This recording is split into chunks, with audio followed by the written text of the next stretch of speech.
Hello friends, elevator চ্যানেলে আমি তোমাদেরকে ওয়েলকাম জানাচ্ছি। তোমরা যারা ম্যাকআউট ইউনিভার্সিটি থেকে বিসিএ পড়ছো এবং 2026 সালে যারা মানে ফোর্থ সেমেস্টারে উঠবে, তোমরা এখন নতুন সিলেবাস ফরম্যাটে রয়েছো, 4 বছরের কোর্সে রয়েছো। আমি এর আগেও বলেছি, এখন বিসিএ যেহেতু 4 বছরের কোর্স হয়ে গেছে, এই কোর্সের কারিকুলামটা কিন্তু খুব হাই হয়ে গেছে। তো বিসিএ খুব ভালোভাবে তোমরা পড়ো, বিসিএ কোর্স থেকে ভালোভাবে স্কিল তৈরি করো, কেননা বিসিএ কোর্সের কিন্তু ভালো এখন ডিমান্ড আছে এবং এখানে কিন্তু ভালো জব স্কোপ রয়েছে।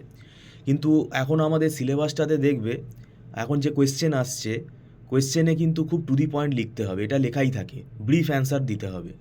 আর খুব কনসেপচুয়াল কোয়েশ্চেন হচ্ছে এবং কোনো সাজেশান কিন্তু এখন মিলছে না।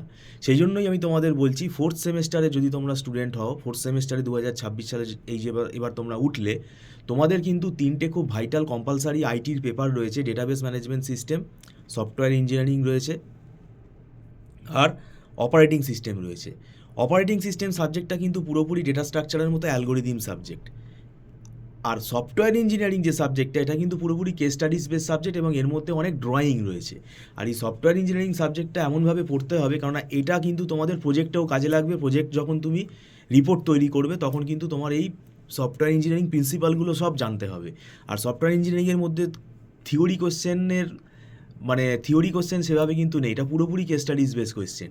এবং এখানে কিন্তু বিভিন্ন কস্ট এস্টিমেশন প্রজেক্টের, তারপর প্রজেক্ট শিডিউলিং, তারপরে এখানে রিস্ক ম্যানেজমেন্ট, তারপরে টেস্টিং স্ট্র্যাটেজি, এগুলো কিন্তু সব আমাদের টেস্ট কেস ডিজাইন করতে দেয় এবং বিভিন্ন ইউএমএল ডায়াগ্রাম কিন্তু এখানে আঁকতে দেয়, ডিএফডি আঁকতে দেয়। তো এগুলো সব শিখতে হবে।